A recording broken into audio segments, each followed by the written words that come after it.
இந்த டியூட்டோரியல்ல நாம என்ன பார்க்க போறோம்னா டெம்ப்ளேட் அப்படின்னா என்னங்கிறது. ஸோ ஏஎம்ல வந்து நம்ம போன டியூட்டோரியல்ல பேஜ் காம்போனன்ட்னு ஒன்று கிரியேட் பண்ணியிருக்கிறோம்.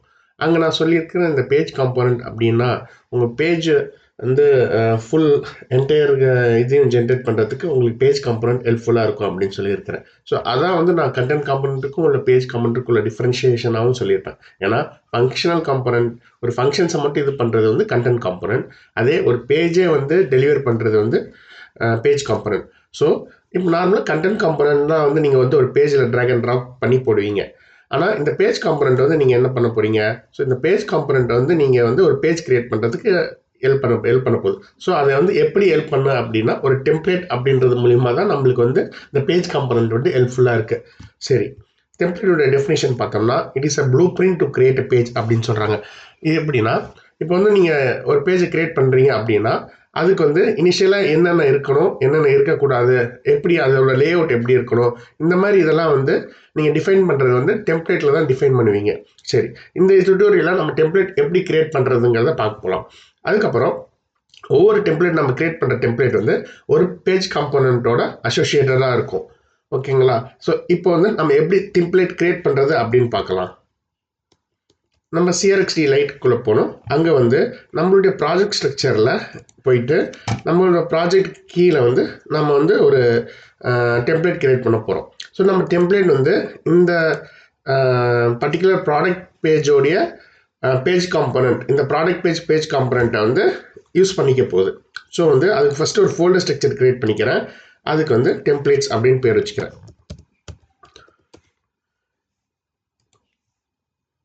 இங்கே நான் வந்து என்னுடைய டெம்ப்ளேட்ஸை கிரியேட் பண்ண போகிறேன். அது வந்து இந்த ஸ்ட்ரக்சர் வந்து இந்த பர்டிகுலர் பேஜ் காம்பனண்ட் வந்து யூஸ் பண்ணிக்க போகுது. அதனால் இதை நான் காப்பி பண்ணி வச்சுக்கிறேன். ஸோ இப்போ இந்த டெம்ப்ளேட்ஸில் போயிட்டு கிரியேட் போட்டு டெம்ப்ளேட் அப்படின்றது கிளிக் பண்ணிங்கன்னா இங்கே வந்து எனக்கு கிரியேட் பண்ணிக்க முடியும். ஸோ நான் என்னுடைய டெம்ப்ளேட் பேர் வந்து ப்ராஜெக்ட் பேஜ் டெம்ப்ளேட். அதனால் அதுக்கு வந்து நான் ப்ராடக்ட் பேஜ் டெம்ப்ளேட்னு பேர் வச்சுக்கிறேன். டைட்டில், ஸோ இந்த டைட்டில் தான் வந்து எனக்கு வந்து அங்கே தெரியும். இந்த லேபிளுங்கிறது என்னுடைய நோட் நேம், இந்த நேமில் தான் எனக்கு நோடு கிரியேட் ஆகும். ஸோ அந்த பர்டிகுலர் இது வந்து எனக்கு இந்த காம்பனண்ட்லேருந்து இந்த ரிசோர்ஸ் டைப்லேருந்து எனக்கு வந்து ஜென்ரேட் ஆக போகுது. ஸோ என்னுடைய டெம்ப்ளேட் வந்து இந்த பர்டிகுலர் ரிசோர்ஸ் டைப்பில் இருக்கிற காம்பனண்ட்டை வந்து காம்பனண்ட்டுக்கான டெம்ப்ளேட். ஸோ இந்த பேஜ் காம்பனண்ட்டுக்கான டெம்ப்ளேட் தான் இப்போ நம்ம கிரியேட் பண்ண போகிறோம்.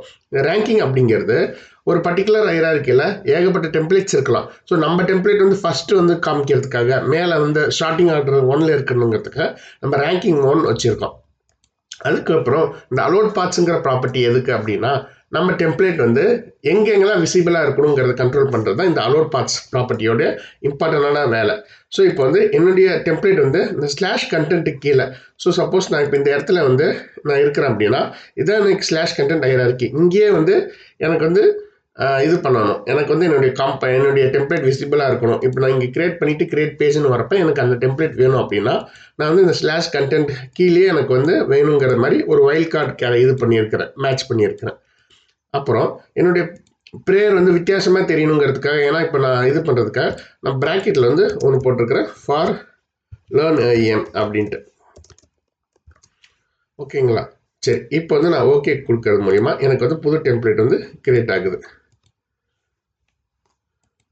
ஸோ இதான் வந்து என்னுடைய கிரியேட் பண்ணியிருக்கிற ப்ராடக்ட் பேஜ் டெம்ப்ளேட்டு.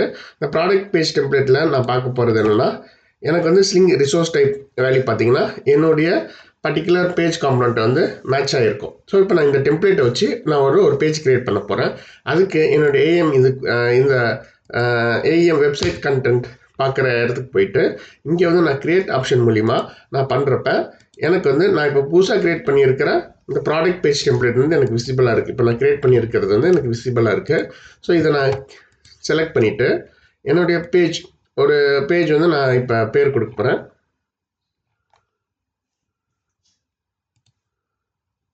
இப்போ என்னுடைய டெம்ப்ளேட்டை நான் வந்து செலக்ட் பண்ணிட்டேன். இப்போ நான் நெக்ஸ்ட் பட்டன் கிளிக் பண்ணுறேன். எனக்கு வந்து டைட்டில் இந்த மாதிரி சில ஆப்ஷன்ஸ்லாம் வருது. இதை பற்றி அப்புறம் நான் சொல்கிறேன். இப்போ வந்து நம்மளுக்கு கிரியேட் பண்ணியிருக்க ப்ராடக்ட் பேஜுக்கு வந்து sample product page for testing அப்படின்னு சொல்லிட்டு நான் கிரியேட் பண்ணிக்கிறேன். இப்போ நான் கிரியேட் அப்படின்னு ஆப்ஷனோட எனக்கு வந்து ஒரு பேஜ் கிரியேட் ஆயிடுச்சு. அந்த பேஜ் டன் கொடுத்துட்றேன். ஸோ இப்போ நான் போயிட்டு என்னுடைய கண்டென்ட் ஸ்ட்ரக்சரில் பார்த்தீங்கன்னா நான் புதுசாக கிரியேட் பண்ணியிருக்கிற பேஜ் வந்து எனக்கு அவைலபிளாக இருக்குது. அதை கிளிக் பண்ணிவிட்டு நான் ஓப்பன் பண்ணுறேன், எடிட் பண்ணுறேன். ஸோ எடிட் பண்ணோடனே எனக்கு அந்த பேஜ் ஓப்பன் ஆயிடுச்சு. ஸோ இது நான் ஏற்கனவே சொல்லியிருக்கேன், இது வந்து எனக்கு இந்த ப்ராடக்ட் பேஜுடைய HTML வந்து மிமிக் பண்ணுது அப்படின்னா எனக்கு இந்த பர்டிகுலர் கண்டென்ட் வந்து அங்கே டிஸ்பிளே ஆகும். ஸோ நான் இப்போ பார்த்தோம்னா எனக்கு வந்து this is a content page அப்படிங்கிறது வந்து ரெண்டர் ஆகிருக்கு. ஸோ இது மூலிமா என்ன தெரியுது அப்படின்னா நான் கிரியேட் பண்ணியிருக்கிற டெம்ப்ளேட்டை யூஸ் பண்ணி நான் ஒரு பேஜ் கிரியேட் பண்ணியிருக்கேன். அந்த பேஜ் வந்து என்னுடைய பேஜ் காம்பனண்ட், இந்த ப்ராடக்ட் பேஜ் காம்பனண்ட்டை வந்து டிஸ்பிளே பண்ணுது. ஸோ இதான் வந்து என்னுடைய இது. ஸோ இந்த பேஜுடைய பேக்அண்ட் ஸ்ட்ரக்சர் போய் நம்ம பார்த்தோம் அப்படின்னா இந்த இடத்துல இந்த இதில் போயிட்டு நம்ம பார்த்தோம்னா இங்கே கண்டென்ட் ஃபோல்டரில் தானே கிரியேட் ஆகிருக்கும். அதனால் நான் இப்போ கண்டென்ட் ஃபோல்டரில் நேவிகேட் பண்ணி காமிக்கிறேன். ஆப்ஸ் ஃபோல்டர், இந்த கண்டென்ட் ஃபோல்டரில் sample product page for testing. So இதில் வந்து பாருங்கள் ஜேசிஆர் கண்டென்ட்டில் நம்மளுடைய product sling resource type property வந்து நம்மளுடைய ப்ராடக்ட் பேஜ் காம்பனண்ட் வந்து மேப் ஆயிருக்கு. நம்ம கிரியேட் பண்ணியிருக்க டெம்ப்ளேட் எந்த டெம்ப்ளேட் யூஸ் பண்ணி கிரியேட் பண்ணியிருக்கோமோ அது இங்கே ரெஃபர் ஆயிருக்கு. அதுக்கப்புறம் இந்த ஸ்ட்ரக்சர் பார்த்தீங்கன்னா நம்மளுடைய டெம்ப்ளேட்டுடைய ஸ்ட்ரக்சர் மாதிரியே இருக்கும். ஏன்னா நம்ம டெம்ப்ளேட் ஸ்ட்ரக்சர் போனீங்க அப்படின்னா ஆப்ஸ் ஃபோல்டரில் போயிட்டு நம்மளுடைய ப்ராஜெக்ட் வந்து லேர்ன் ஏஎம். ஸோ இங்கே வந்து நம்ம டெம்ப்ளேட் இது பண்ணியிருக்க இதே ஸ்ட்ரக்சர் தான் அங்கே கிரியேட் ஆயிருக்கு. இந்த ஜேசிஆர் கண்டென்ட்டில் இருக்கிற இந்த ப்ராப்பர்ட்டி பாருங்கள், இந்த ஸ்லிங் ரிசோர்ஸ் டைப் ப்ராப்பர்ட்டி அப்படியே வந்து இங்கே வந்திருக்கும்.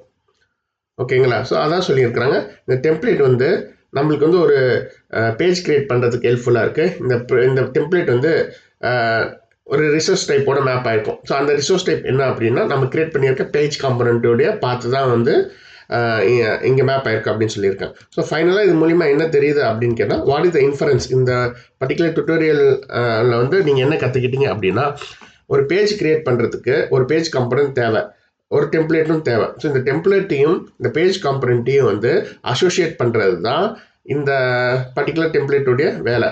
ஸோ அந்த எந்த இதை வச்சு அசோசியேட் பண்ணுவாங்கன்னா அந்த ரிசோர்ஸ் டைப் ப்ராப்பர்ட்டியை வச்சு அசோசியேட் பண்ணுவாங்க.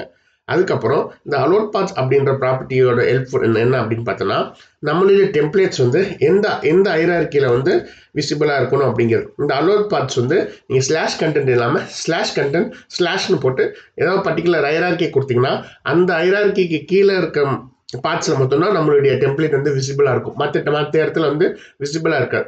ஸோ அது வந்து இன்னொரு அட்வான்டேஜ். அவ்வளோதாங்க இந்த செஷன். தேங்க்ஸ்.